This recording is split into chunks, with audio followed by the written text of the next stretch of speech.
We're going to learn how to capture an image with off-camera flash in the shot and Photoshop it out so that you can have a final image that looks pretty polished. So we're going to go up to the File menu in Adobe Photoshop and go to File Open. We're going to open the file that has our image in it. I titled it first so that I could remember. So this was a photo shoot I did where I have the art museum in the background. I have kind of a wider shot. I exposed the photo for the background, and then I added an off-camera flash to expose my subjects. So you can adjust your settings here if you want to bring down the highlights or something like that, or bring up the shadows. You can always adjust that later as well. So I'm just going to not really make much adjustments for now. I'm just going to open this image in Photoshop. And obviously I have the flash in the frame, so I want to get rid of that flash. So I took two photos. I took one photo exposed for the background with the flash in the shot. And then I took a second photo. I'm going to go File, Place Embedded. So if you wanted to place one photo into another document, you go File, Place Embedded to place another photo in the Layers panel. And this time I'm just going to choose Second. So this was the second image I shot. This one, I took the flash out of the way and I took roughly the same point of view. I obviously didn't have anything marked. I didn't use a tripod. I just walked back to about where I thought I was. And I'm going to use Photoshop to auto-align these pictures. So again, you can make any adjustments that you want to at this point, like brighten the shadows. That has a lot of capability to very quickly change the look of your photo. So I'm just going to leave it where it is. Click OK. And it comes in as a smart object. I'm going to hit return. I don't want that. I want to rasterize my image, which means making it out of pixels. So I'm just going to click, I right clicked on the layer and went to rasterize. So now both of those are just images. They're just like JPEGs kind of thing. So I'm going to highlight both. So I hold shift and click on, because right now you can see what I have. They're slightly off from one another. So I want to align these pictures. So I'm going to hold shift, click on both, and then go up to the edit menu and go down to auto align layers. And then just leave it on auto, click OK. And then it should do its thing. And now I can see I have a little bit of overlap over here where I need to crop it down.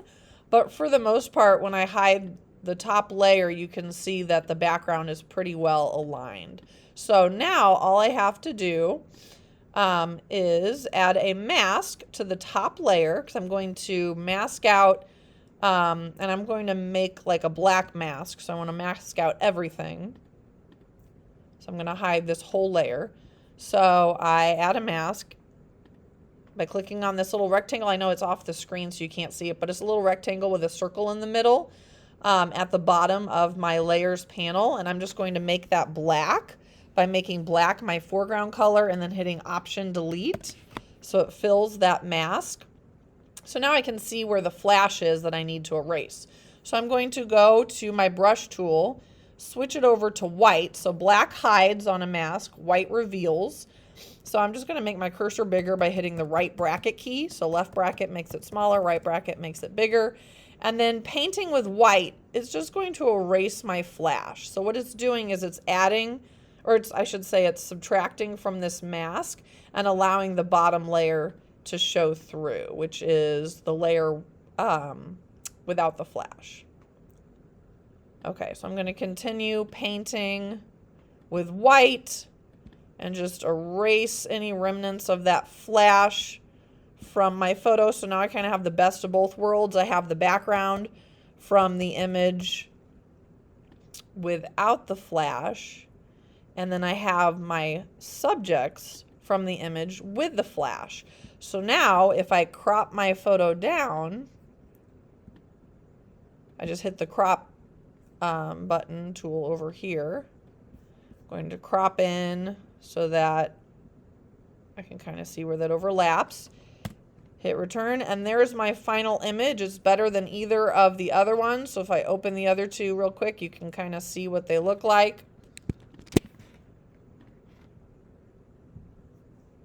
Open.